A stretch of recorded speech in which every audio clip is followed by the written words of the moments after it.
I want to have a real talk today, and it's about self-esteem and pricing. And I have got some notes here, so if you see me looking down, it's purely because I want to make sure this this episode is not like half an hour of me yapping, but actually stuff that you can take something from. If you are constantly second guessing your prices, discounting your worth, or worrying that you're charging too much and what people are going to think of you, believe me, you are not alone. I've seen this a lot as a coach. So many handmade business owners, they struggle with self-worth when it comes to pricing, because you're literally putting a price on something that you have made.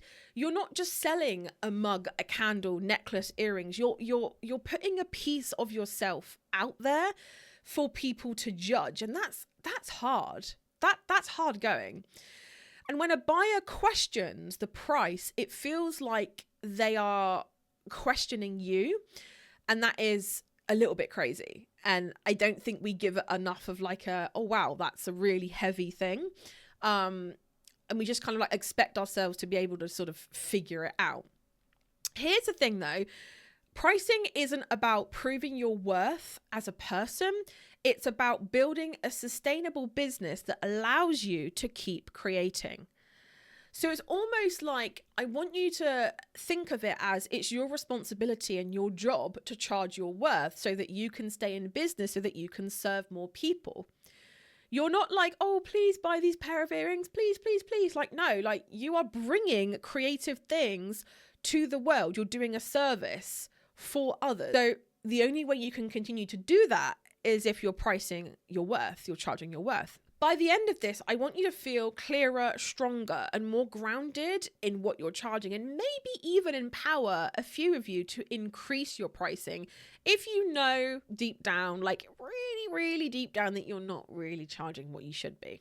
I've got three kind of avenues that I want to go down and really talk about here, and different angles to approach this, because believe it or not, like not charging what you're worth, it's a three-pronged thing. Sometimes people feel this way about it. Sometimes people feel other ways about it. And I want to kind of like explain what I've seen as a coach and what I've experienced as a coach, and kind of how we got them to the other side of it. Okay. So number one is the self-esteem link. Okay. This is where people feel like I'm not good enough, or it only takes me 10 minutes to make it, or I haven't been doing it enough, or do you know what I mean? Like kind of that level of I shouldn't be charging this because of insert excuse. Your prices are not a reflection of your value as a person. When you're charging £10 for something that takes you £9 to make, you're not being kind or nice or reasonable. You're burning yourself out.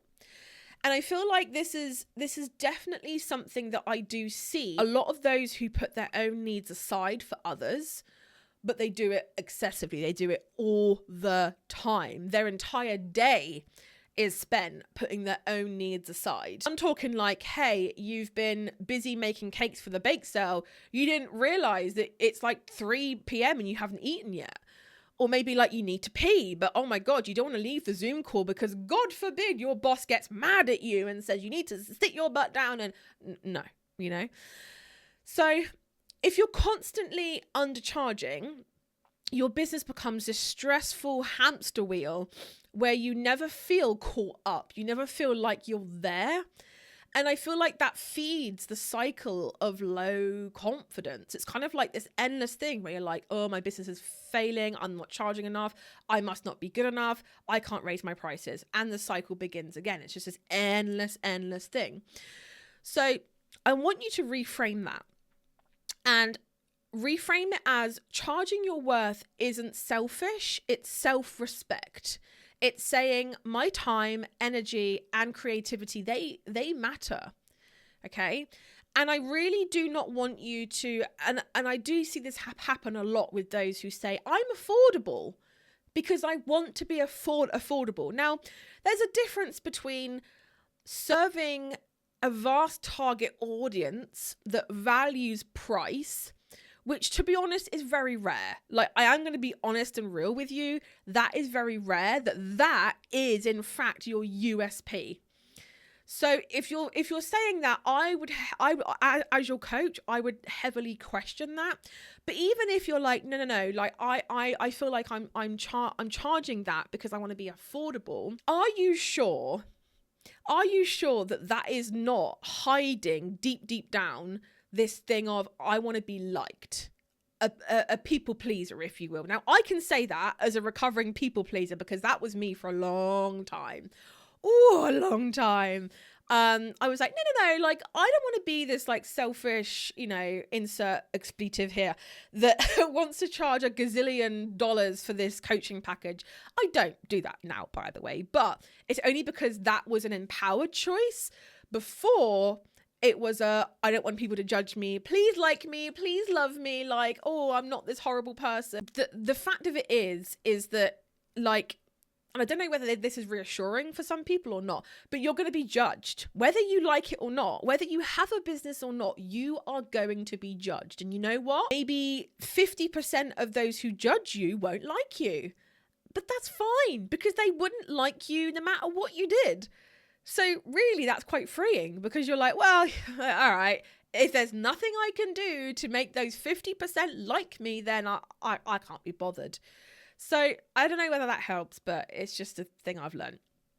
All right. So number 2 is, I want to talk about why handmade buyers want to pay more. Because we sometimes think if I price higher, no one will buy. And this is a fear that comes up every single challenge. Because normally one of the first things I say is, let's do a pricing check. Because you know what? If we have a challenge that the whole premise of it is making you more sales, my God, we want to make sure that we're going to make profits from those sales. We sometimes fail to think about it from the buyer's perspective. All we think is cheap means more sales. Or from a buyer's perspective, a bargain means good, want more. But people don't buy handmade because it's cheap. Like, they would go to eBay or like Amazon or some other site to buy something cheap.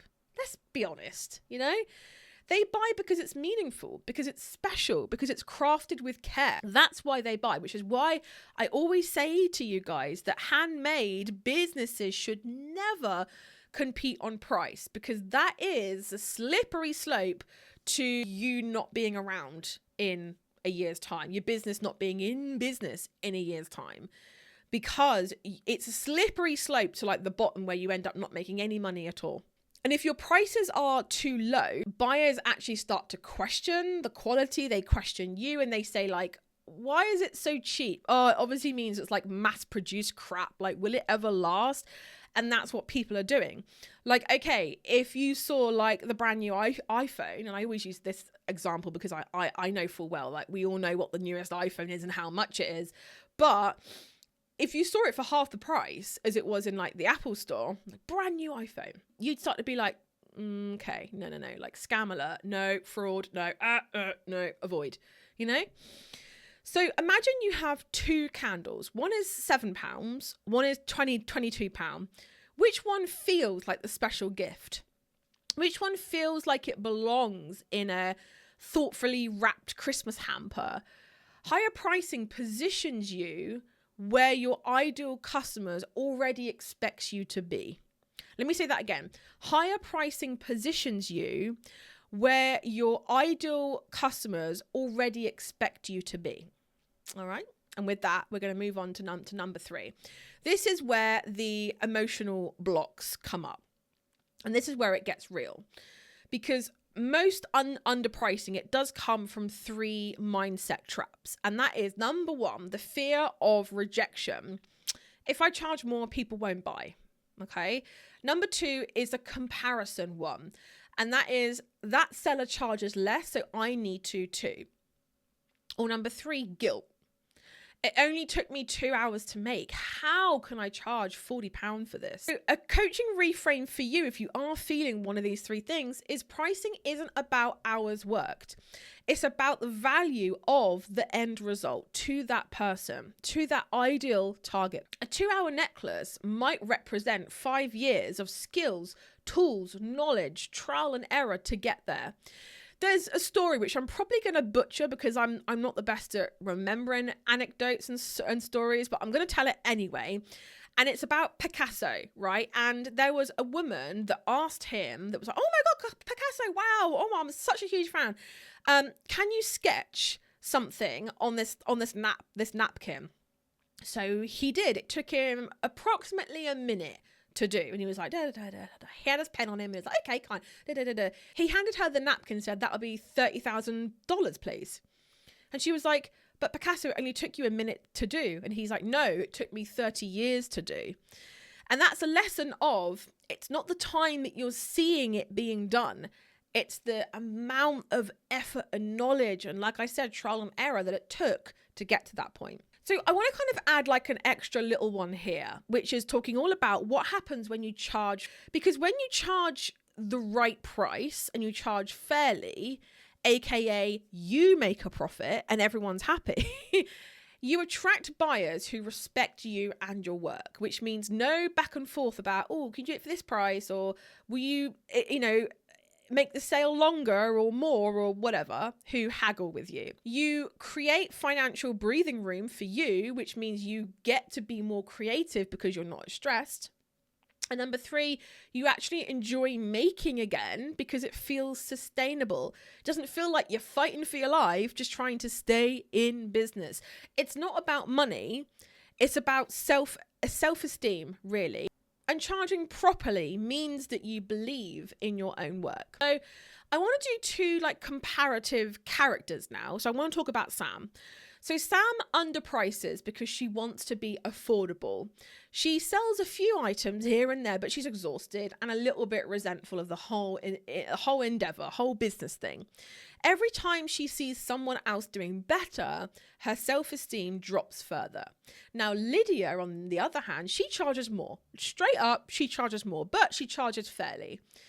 At first, she's a bit nervous. She's a bit dubious about her pricing, and she's like, oh, I don't know. But her prices actually start to attract people who love what she makes.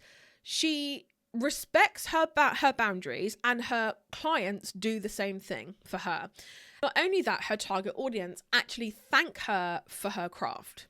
They love it. They can't get enough of it. She feels proud, not depleted.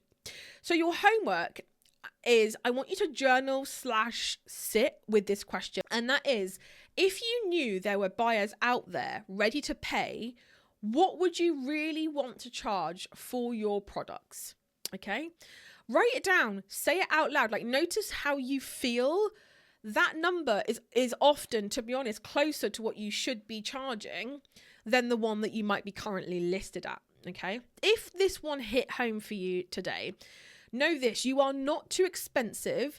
You are not taking advantage. You are building a business that values you as much as your customers value your products, if that makes sense. All right.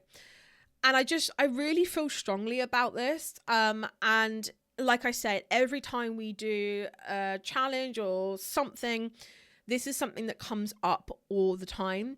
It does make me really passionate about talking about pricing, because I know so many of you are undercharging because, any of these mindset things that we've gone over. But I also need you to know that once you plant your stake in the ground and say, these are my boundaries, this is what I'm doing, a lot of the pressure, a lot of the issues just fall away, because immediately you're like, no, this is what I expect. So I really hope this has been helpful for you. If it has, let me know. Send me a DM, leave me a comment. Which one kind of panged at you the most? You were like, oh God, yeah, that hit me in the feels there. And yeah, let me know what you thought. Are you going to be doing the homework? What does your pricing feel like? And thank you so much for joining me. Do not forget to subscribe on the podcast or on YouTube. And yeah, I will see you same time, same place next week for another episode of the How to Be a Handmade Boss show.